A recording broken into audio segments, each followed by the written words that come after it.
Halo semuanya, kembali lagi bersama Moon Movie. Pada video kali ini, Moon Movie akan menceritakan alur dari film Dastera atau Waktu untuk Membalas Kejahatan. Film ini rilis pada tahun 2018, disutradarai oleh Manis Patsalya.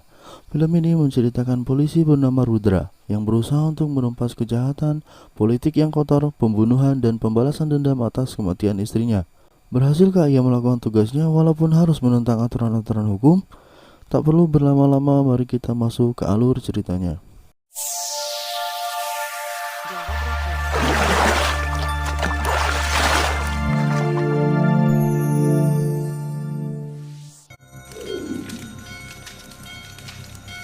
Film diawali memperlihatkan mobil penjahat dan anak buahnya yang sedang dihalangi jalannya oleh seseorang.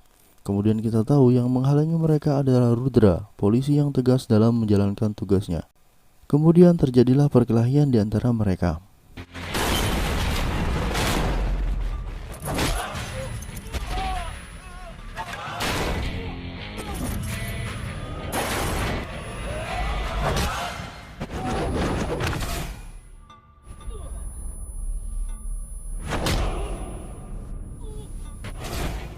Semua anak buah penjahat itu pun tumbang, dan tersisa pemimpinnya saja.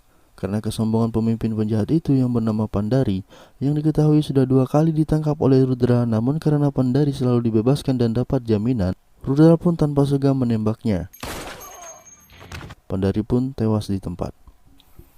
Dikarenakan Rudra telah menembak Pandari, ia pun dipanggil oleh atasannya, yaitu Inspektur Aditi, yang mana atasannya ini adalah istri dari Rudra.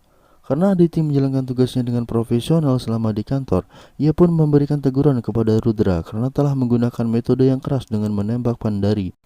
Aditi pun marah dan menyuruh Rudra keluar dari ruangannya. Rudra hanya bisa terdiam kemudian pergi dari sana.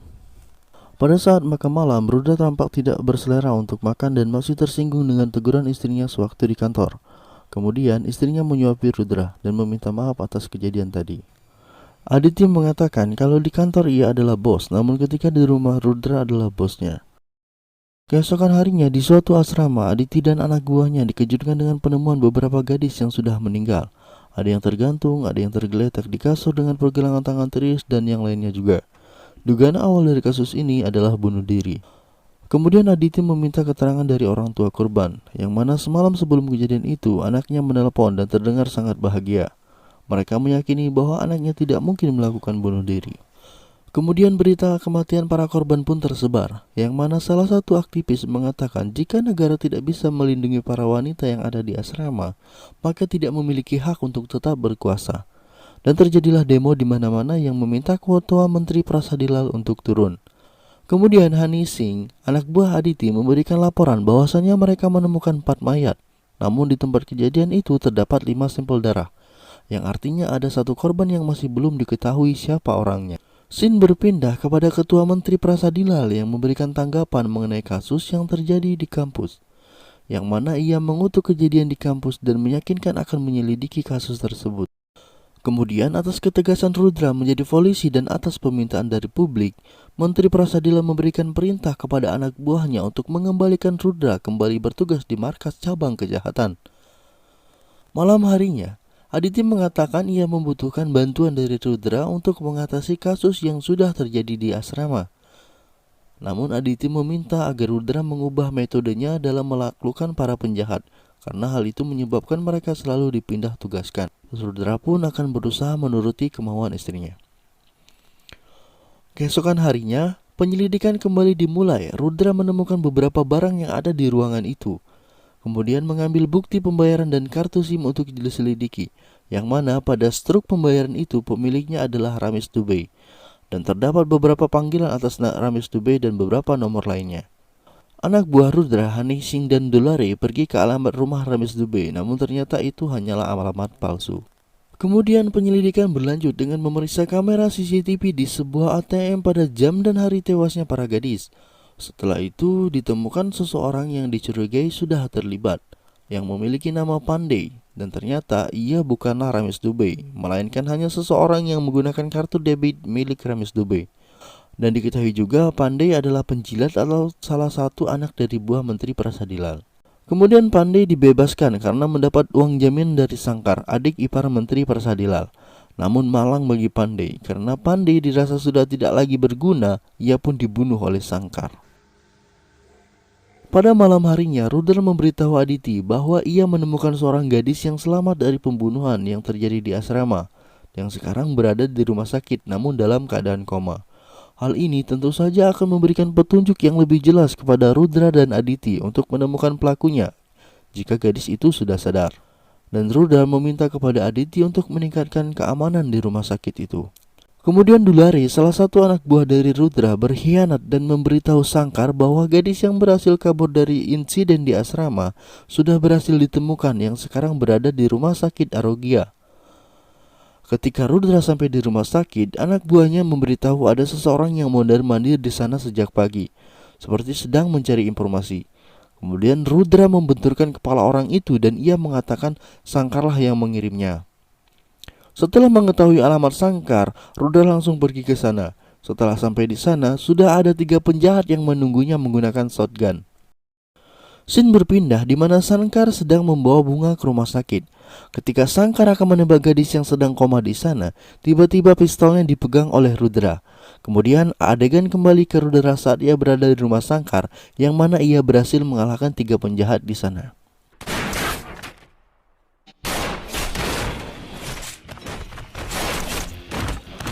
Kemudian scene berlanjut di rumah sakit, terjadi perkelahian dan aksi kejar-kejaran di antara Rudra dan Sangkar.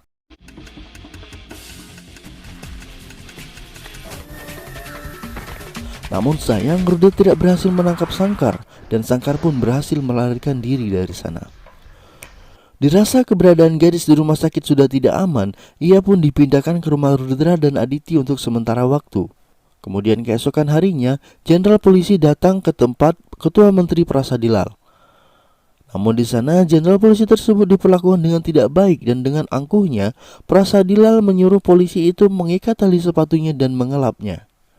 Dengan berat hati, Jenderal Polisi itu pun melakukannya.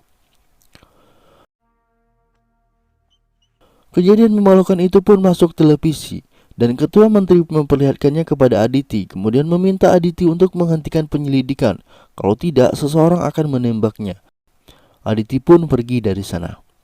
Pada malam harinya, Aditi menceritakan kejadian saat ia bertemu dengan Ketua Menteri pada Rudra, yang mana ia sudah diancam karena masih menyelidiki kasus yang terjadi di asrama dan mengancam akan membunuhnya.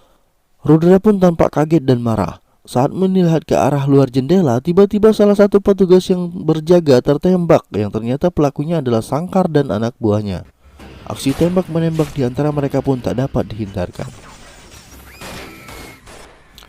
Ketika aksi tembak-menembak itu sedang berlangsung, Aditya menelepon Hanising untuk segera datang.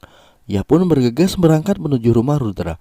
Namun di jalan mereka diikuti oleh 2 mobil yang hendak menghalangi, kemudian menabrak mereka dari belakang.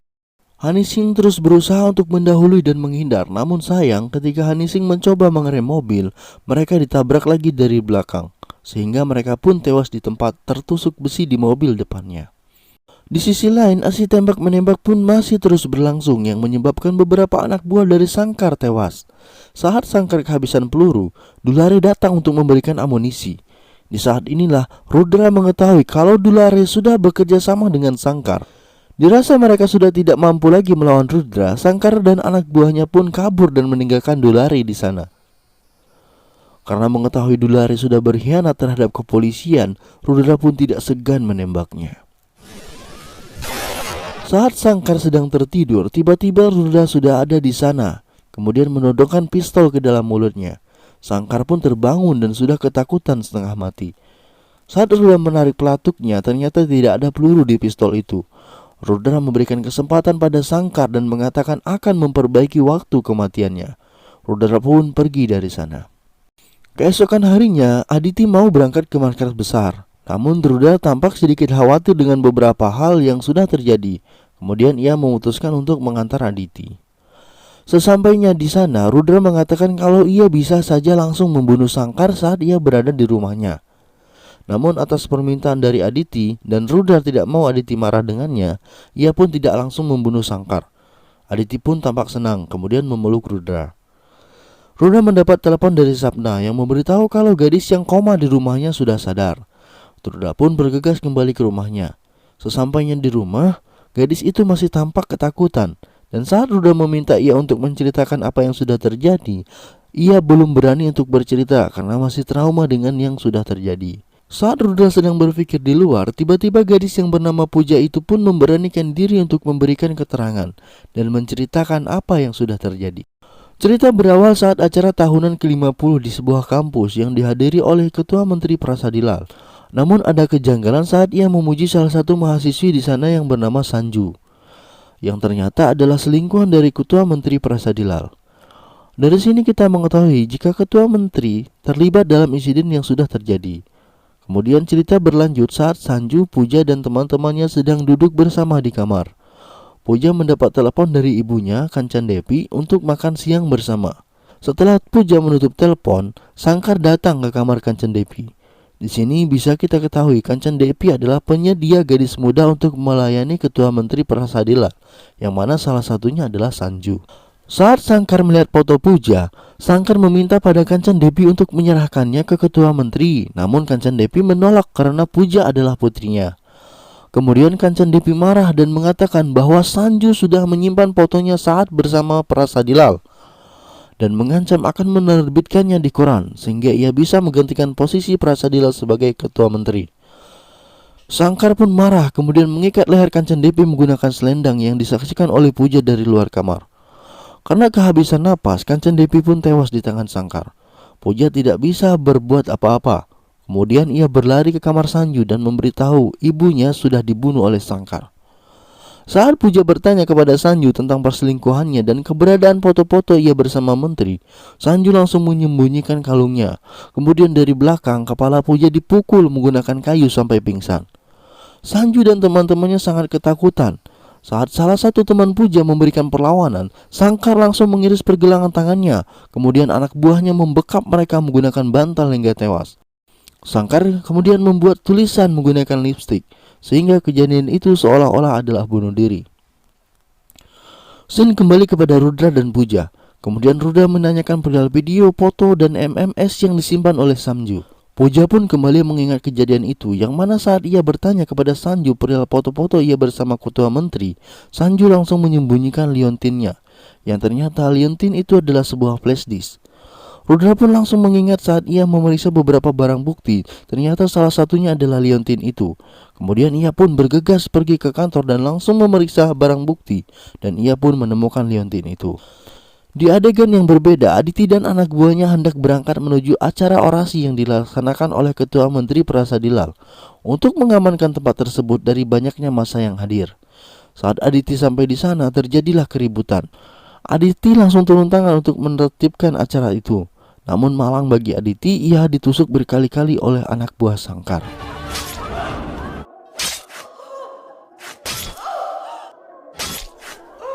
Hingga akhirnya ia pun tumbang. Saat itulah Rudra datang dan langsung berlari menuju Aditi yang sudah berlumuran darah. Rudra hanya bisa menangis di samping jenazah istrinya, kemudian membawanya untuk dikremasi. Pada malam harinya, Rudra mendatangi rumah jenderal polisi untuk mengundurkan diri. Namun, jenderal polisi itu tidak mengizinkan Rudra untuk berhenti. Rudra mengatakan menyesal telah mendengarkan Aditi untuk melakukan pekerjaan dengan menggunakan norma-norma hukum. Dan ia tidak bisa lagi melakukan penegakan keadilan jika ia masih menjadi polisi. Kemudian ia pergi dari sana dengan niat untuk membalas dendam. Keesokan harinya, jenderal polisi mengadakan rapat bersama anggotanya termasuk Rudra, yang menyampaikan ketidaktahanannya lagi terhadap ketua menteri yang bertindak sewenang-wenang dalam memerintah kepolisian. Merasa harga diri polisi sudah dipermalukan oleh ketua menteri, jenderal polisi pun sepenuhnya mendukung apa yang akan dilakukan oleh Rudra untuk memberantas kejahatan para penjahat. Kemudian membawakan seragam Rudra untuk kembali bertugas sebagai polisi. Pada saat Sangkar dan anak buahnya sedang bersantai, Rudra pun datang dan langsung diserang oleh anak buah Sangkar. Perkelahian pun tak dapat terhindarkan. Mari kita saksikan bersama-sama.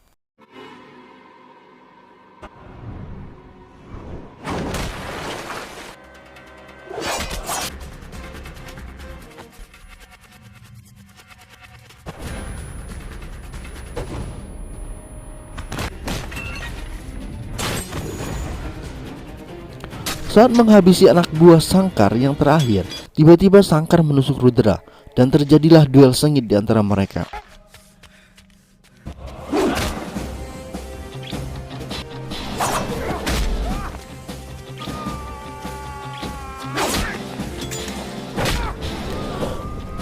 Yang akhirnya pertarungan itu pun dimenangkan oleh Rudra. Sangkar pun tewas di tempat. Kemudian pada hari festival Dasera yang dihadiri oleh Ketua Menteri Prasadilal, Rudra pun sudah berada di sana untuk membalas dendam. Saat Ketua Menteri Prasadilal berada di atas panggung, Rudra kemudian mendorong salah satu tiang penyangga yang mengakibatkan Prasadilal terjatuh. Kejadian itu tidak disadari oleh orang-orang karena berbarengan dengan letusan petasan di mana-mana. Kemudian Ketua Menteri Prasadilal yang sudah dalam keadaan terikat masih bisa menyombongkan dirinya di depan Rudra. Tidak tahan dengan ocehannya, Rudra kemudian memukulnya dan mengatakan, terkadang demi hukum dan negara kita harus melanggar hukum. Kemudian Rudra menarik Prasadilal dan memasukkan kepalanya ke dalam sebuah roda untuk dipotong. Rudra pun teringat saat-saat terakhir bersama istrinya. Kemudian tanpa segan Rudra memutar roda itu dan cerot, darah pun muncrat. Dan dapat dipastikan Ketua Menteri Prasadilal tewas di tangan Rudra. Dendam pun terbalaskan dan film pun berakhir.